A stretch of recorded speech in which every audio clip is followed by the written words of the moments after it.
నమస్తే, welcome to our channel. నేను ప్రియా కౌశిక్.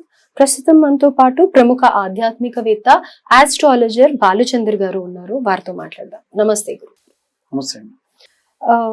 జీవితంలో ఎదుగుదల లేకపోవడం అని కానీ, లేకపోతే వంశం అభివృద్ధి చెందకపోవడం కానీ, ఇంకా అనుకున్న పనులేవి సక్సెస్ అవ్వకుండా కొంతమంది చాలా ఇబ్బంది పడుతూ ఉంటారు. ఎన్ని పూజలు చేయించినా గానీ అది పూజలు అయితే చేశామండి, కానీ మరి మాకెందుకో ఫలించట్లేదు అని అనుకుంటూ ఉంటారు. సో తలరాత మారాలి అని అంటే గనక అకార్డింగ్ టు ఆస్ట్రాలజీ ఏదన్నా ఉందా? శ్రీమాత్రే నమః, శ్రీ గురుభ్యో నమః. మనకి ఇప్పుడు మీరు చెప్పినటువంటివన్నీ కూడా పితృదోషానికి సంబంధించినటువంటి జరిగేటువంటి సంఘటనలండి. ఉదాహరణకు ఒక ఇంట్లో, అంటే నేను అబ్జర్వ్ చేసి నేను చదువుకున్నటువంటి దానికి సంబంధించి నేను అబ్జర్వ్ చేసింది ఏంటంటే, ఉన్నట్టుండి ఇంట్లో ఒక వ్యక్తి సూసైడ్ చేసుకొని చనిపోయారు. ఏదో కారణం. ఆ తర్వాతకి ఆ ఇంట్లో ఉన్నటువంటి ఆస్తి, అంతస్తు, పేరు రోజు రోజుకు తగ్గుతూ డౌన్ఫాల్ అయిపోతారు కంప్లీట్గా. ఇంకొంతమంది చూసుకున్నట్టయితే చాలా మంచి వ్యక్తులు బిజినెస్ లో లాస్ వచ్చేసి ఉన్నట్టుండి మొత్తం మళ్ళీ గ్రౌండ్ స్టేజ్ వచ్చేస్తారు. ఇంకొంతమంది యాక్సిడెంటల్ గా చనిపోవడం, యాక్సిడెంట్ జరిగి చనిపోవడం జరుగుతూ ఉంటుంది. వీళ్ళు యాక్సిడెంట్ చేసి ఎవరినో చంపడం జరుగుతుంది, అది అనుకోకుండా యాక్సిడెంటల్ గా ఎవరినో. అంతే కదండి. అంటే ఇప్పుడు అవతల వాళ్ళ వంశానికి సంబంధించినటువంటి శాపనార్థాలు వీళ్ళకి సంబంధించి, ఇప్పుడు ఆ కుటుంబ యజమాని అనుకోండి, వాళ్ళ కుటుంబం అంతా కూడా ఎన్ని శాపనార్థాలు పెడతారు. వాళ్ళ బాధ చాలు ఒక్క బ్రాహ్మణ్ణి చంపాను, బ్రహ్మహత్య పాతకం ఉంటుందని దేవాలయమే కట్టాడండి రాముడు. ఒక్క బ్రాహ్మడే కదా, ఇంకా అసలు రాక్షసుడు కదా, తప్పే ఉంది అందులో అని అంటే తప్పు. ధర్మం చెప్పింది ఏంటంటే, మనం ఏ పరంగా ఎవరిని అసలు అంతెందుకండి, ఒక చిన్న కుక్కను కొట్టేసి వెళ్ళిపోయినా, ఒక కోతి మన కారు కింద పడ్డా దోషమే. దానికి సంబంధించి ఏదో పరిహారం చేసుకోవాలి. ఎవరన్నా తెలియకుండా పోయి ఒక చిన్న కుక్కను కొట్టేస్తే కూడా, యాక్సిడెంటల్ గా అయితే కూడా, కాలభైరవ స్వామి దేవాలయానికి వెళ్ళి ప్రదక్షిణాలు చేసి అక్కడ ఒక 11 వారాల పాటు దీపం పెట్టడం ఇట్లాంటి చేసుకోవాలి. అలాంటి ఒక చిన్న ప్రాణి విషయంలో ఇలా అయితే మనిషి, అతని కుటుంబానికి ఒక అండ, ఇవన్నీ పోతాయి కదా. కాబట్టి ఒకటి కాదు, నేను చెప్పినటువంటి వాటిలలో ఉదాహరణకు యాక్సిడెంటల్ గా చనిపోవడం, యాక్సిడెంట్ చేయడము, సూసైడ్లు చేసుకోవడము, ఉన్నట్టుండి ఇవన్నీ జరగడము. ఇవి కాకుండా పిల్లలు పుట్టట్లేదు, పిల్లలు కలిగిన పిల్లలు హఠాత్తుగా చనిపోతూ ఉన్నారు, గర్భస్రావం జరుగుతూ ఉంది, లేదు నిండు గర్భవతిగా వచ్చిన తర్వాత పిల్లల్ని కోల్పోతూ ఉన్నారు. ఇలాంటివన్నీ జరుగుతూ ఉంటాయి. ఇవన్నీ కూడా పితృదోషాలు. పితృదోషం అనేది ఎందుకు వస్తుంది అని అంటే, విత్ పర్మిషన్ మన పితృదేవతలు మనల్ని ఇబ్బంది పెడుతూ ఉంటారు. With permission. గడిచిన 7 తరాల్లో ఉన్నటువంటి వాళ్ళు ఎవరైనా సరే 3 తరాలు 4 తరాలకు అసలు పిండ ప్రదానాలే చేయలేదు, ఎటువంటి క్రతువులు చేయలేదు. చనిపోయిన తర్వాతకి చేసేటువంటి కర్మలు, కార్యక్రమాలు సంవత్సరం, మనకో సంవత్సరం అయితే వాళ్ళకు ఒక రోజుకు ఒక పూట భోజనం పెట్టలేరా గడిచిన వారికి? కాబట్టి సంవత్సరానికి ఒక్కసారి పెట్టలేరా? అలా చేయకపోతే, చేసేటువంటి దాంట్లో దోషం ఉంటే, కొంతమంది ఏం చేస్తారంటే గ్రాండ్ గా చేస్తారు, ఆయనకు సిగరెట్ అలవాటు ఉంటే అది మాత్రం మానలేడు, పోయి సిగరెట్ తాగొచ్చి ఆ పిండ ప్రదానాలు చేశాడు.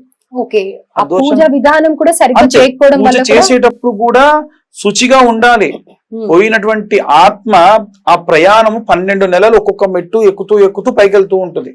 అక్కడ దాకా వెళ్ళిన తర్వాతకి పాపం ఆయన ఎన్ని దానాలు, ఎన్ని ధర్మాలు చేశాడో, అయ్యా నువ్వు ఇన్ని దాన ధర్మాలు చేసావు కదా, మరి నీ కుటుంబానికి ఇయ్యాలంటే వాడు నాకు పిండం పెట్టట్లేదు, కనీసం నా శార్థ కర్మలు చేయట్లేదు, నేను వాడికి ఎందుకు ఇయ్యాలి అని అడిగారు అనుకోండి, ఏం చేయాలి అప్పుడు?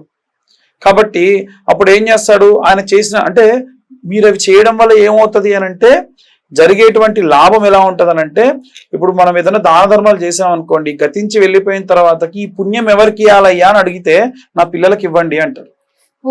అందుకే కొంతమంది చూడండి, మా పెద్దలు చేసిన పుణ్యం నాదేం లేదండి, కలిసి వచ్చేస్తుంది అలాగా అంటారు. కొంతమంది ఎంత కష్టపడ్డా కానీ రాదు, వాళ్ళు విపరీతమైన కష్టం చేస్తారు, అయినా సరే కలిసి రాదు. ఎందుకంటే అక్కడి నుంచి నీకు పుణ్యం రావట్లా. ఒకవేళ మీరు ఏవైనా సరే అవి కార్యక్రమాలు చేస్తే ఏమవుతాయంటే, అతను తెలవకి ఏమైనా తప్పులు చేస్తాడు కదా, ఆ తప్పులన్నింటినీ కూడా తీసేసి స్వర్గ మార్గం వైపుగా పంపిస్తారు. ప్రయాణం అంతా తిరుగుతూ మధ్యలో చంద్రమండలానికి వచ్చేసరికి అప్పుడు అక్కడ క్వశ్చన్ జరుగుతుంది, బాబు నువ్వు తెలవక కొన్ని పాపాలు చేశావు, నీ పిల్లలు ఎవరన్నా గోదాన భూదాన సువర్ణ దానాలు చేసి అక్కడ ఉన్నటువంటి బీదలకు ఎవరికైనా భోజనాలు పెట్టి నలుగురికి ఏమన్నా ఇంత మంచి చేస్తే ఆ పుణ్యం వల్ల నువ్వు చేసిన పుణ్యం వల్ల వాళ్ళు బాగుపడతారయ్యా అంటే, వాళ్ళు ఏం చెయ్యలేదా అంటారు. ఏం చేయడము, నువ్వు దానం చేసిన రిసిప్ట్లన్నీ చింపేసి మా నాన్న డబ్బులని తగలేసాడని పారేసాడు నీ కొడుకు అని బాధపడ్డారు అనుకోండి.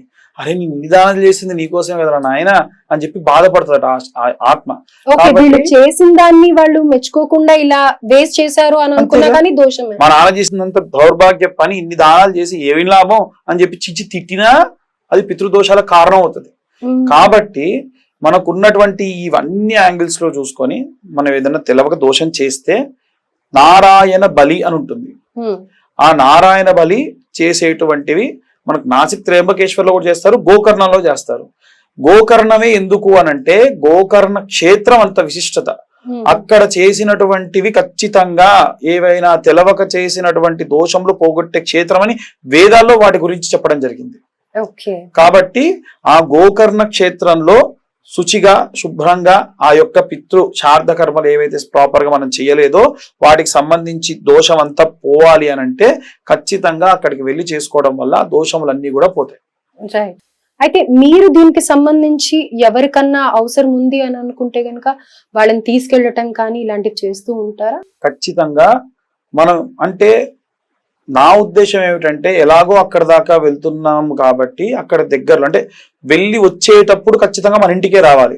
కానీ ఇక్కడ నుంచి వెళ్ళేటప్పుడు మార్గ మధ్యంలో ఉన్నటువంటి ఏవైనా క్షేత్రములు ఉంటే వాటి దర్శనంతో పాటుగా ఆ యొక్క పితృదోషాలు ఏవైనా ఉంటే పోగొట్టి వాటికి సంబంధించినటువంటి క్రతువులన్నీ కూడా చేయించి మళ్ళీ సేఫ్ గా వాళ్ళని తీసుకొని రావడము, వాళ్ళకి సంబంధించి భోజనాదులు కానీ అక్కడ అకామిడేషన్స్ కానీ అన్ని కూడా అక్కడ అరేంజ్ చేయడము, ఇవన్నీ కూడా అక్కడ తెలుసుకొని ప్లాన్ చేస్తున్నాం.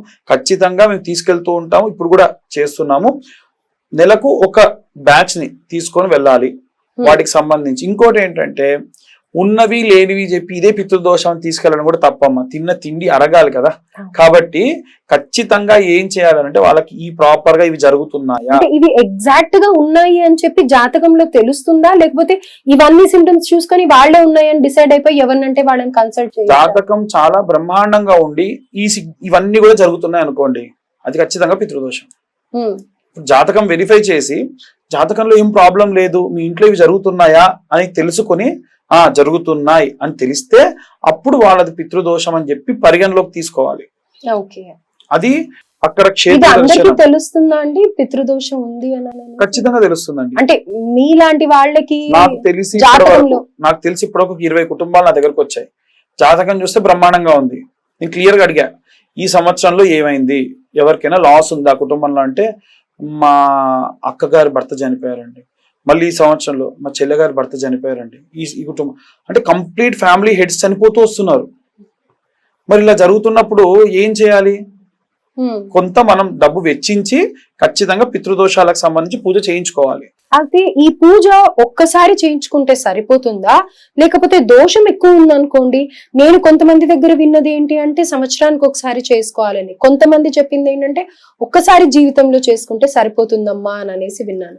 సో మరి ఒక్కసారి జీవితంలో చేయించుకుంటే సరిపోతుంది, కానీ ప్రతి సంవత్సరం కూడా తర్వాత నుంచి మనం చేసిందే ఏవైనా సరే గతంలో మా పితృదేవతలు శార్ధ కర్మలు ప్రాపర్ గా చేయలేదు అని కాబట్టి ఆ తర్వాత నుంచి మహాలయ పక్షంలో గతించిన వారి యొక్క తిథి ఏ రోజు ఉంటుందో ఆ తిథి నాడు ఈ కార్యక్రమాలు చేసుకోవడం. ఇంట్లో చేసేటువంటి ఆ యొక్క పొత్రాలు ఇచ్చుకునే వాళ్ళు పొత్రాలు ఇచ్చుకుంటారు, తిల తర్పణాలు వదిలే వాళ్ళు తిల తర్పణాలు వదిలిపెట్టి వాళ్ళకి ఇంత నైవేద్యం ఏముందమ్మా పెట్టేది, ఇంత నైవేద్యం, అంతకుమించి ఏం లేదు. ఆ వచ్చిన బ్రాహ్మడికి కూడా చాలా తక్కువ మొత్తంలోనే ఇచ్చేది.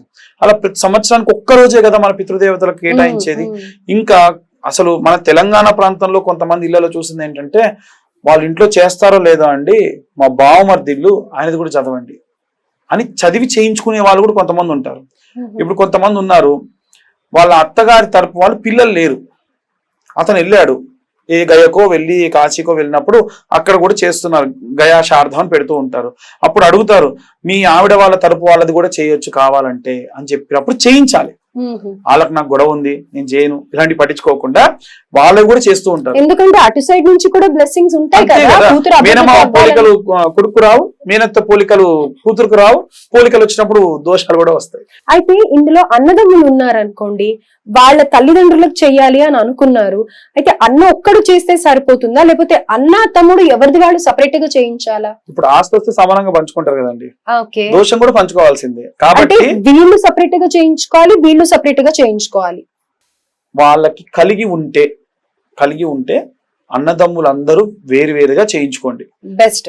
ఎందుకంటే ఇప్పుడు ఒక ఇంటి పేరు ఒక పేరుంటే ఆయన కంటే పెద్దవాళ్ళు ఎవరూ లేరు.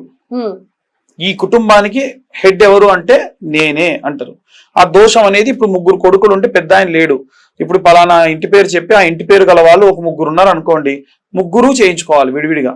ఎందుకంటే మళ్ళీ ఇతని భార్య వేరు అతని భార్య వేరు, వాళ్ళ నుంచి వాళ్ళ వంశం నుంచి ఖచ్చితంగా కొంతమంది ఏంటంటే వాళ్ళు రారు, వాళ్ళు చెయ్యరు, నీ ముఖం నువ్వు చేయించుకుంటే చేయించుకోపో అంటే వాళ్ళు ఒక్కరు చేయించుకోండి. కానీ ఎవరి కుటుంబానికి యజమాని వాళ్ళు ఉండి వాళ్ళు ఇంకొక 3 తరాలు చూసి ఆ 3 తరాల పిల్లల పెళ్లిళ్ళు చేయడము, వాళ్ళకి ఇంత అక్షింతలు వేయడము, మంచిగా పిల్లలతో ఉండడము. ఇది కూడా అండి, పిల్లల్ని ఉన్నట్టుండి పిల్లలు వదిలేసి వెళ్ళిపోతారు, ఆస్తి అంతే తీసుకొని వృద్ధాశ్రమంలో వదిలేసి వెళ్ళిపోయిన వాళ్ళు కూడా చాలా మంది ఉన్నారు. నేను ఎలా అంటే క్యాజువల్ గా వృద్ధాశ్రమానికి వెళ్ళినప్పుడు అడిగా కొంతమందిని, మా కోట్ల ఆస్తి అండి, పిల్లలందరూ వదిలేసి వెళ్ళిపోయారు, వాళ్ళు అక్కడిక్కడ ఉంటారు, మనం చూసుకునే వాళ్ళు లేరు, మేమే డబ్బులు కట్టుకో మేము వృద్ధాశ్రమంలో ఉంటున్నాం అన్నారు. కారణం ఏంటి అంటే మీరు మీ తల్లిదండ్రులకు చేయనప్పుడు మీ పిల్లలు మీకెందుకు చేస్తారు? బతికుండగానే వాళ్ళు ఏమీ చేయట్లేదు, మీకు పోయిన తర్వాత సంగతి తర్వాతకి. కాబట్టి అవన్నీ కూడా పితృదోషాలకు సంబంధించే వచ్చేటువంటి దోషములు.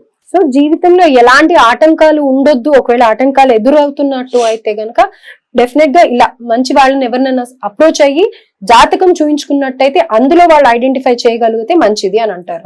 లేకపోతే ఎవరంటే వాళ్ళు ఊరికేనే పితృదోషాలు ఉన్నాయి అని అంటే మటుకు కరెక్ట్ కాదు. ఆటంకాలు వచ్చిన ప్రతి ఒక్క ఆటంకము పితృదోషాలు. ఆటంకాలు రాకుండా మనిషి జీవితం ఉండాలి అనుకోవడం కూడా తప్పే. ఉదాహరణకు ఒక విఘ్నం జరుగుతుంది అని అంటే మనకు మంచి జరగాలన్నా విఘ్నం కలిగించేది వినాయకుడే. అక్కడికి వెళ్తే నీకు ప్రమాదం నాయనని ఆపుతుండొచ్చు, మనం తెలియక ఏంటో పని అయిపోయింది అని తిట్టుకుంటాం. కాబట్టి మనకు విఘ్నాలు రావాలి, ఏవైనా ఆటంకాలు రావాలి, కానీ మనిషి అయిపోయి కుటుంబం అంతా రోడ్డు మీద పడే ఆటంకాలు రాకుండా ఉండడానికి పితృదోషాలకు పూజ చేసుకోవాలి. రైట్. సో ఎవరినంటే వాళ్ళని అప్రోచ్ అయిపోయి ప్రతిదీ పితృదోషం కిందికే చెప్తూ ఉంటే అయితే అది కొంచెం ఆలోచించండి. మంచి తెలుసున్న వాళ్ళని అప్రోచ్ అయ్యి పితృదోషం నిజంగానే ఉందా లేదా కనుక్కున్నట్టయితే గనక వాళ్ళు సరైన సమాధానం చెప్తారు మీకు. కాబట్టి అలా కనిపిస్తున్న నెంబర్ కి కాల్ చేసినట్టయితే పూర్తి వివరాలు తెలియజేస్తారు. ధన్యవాదాలండి.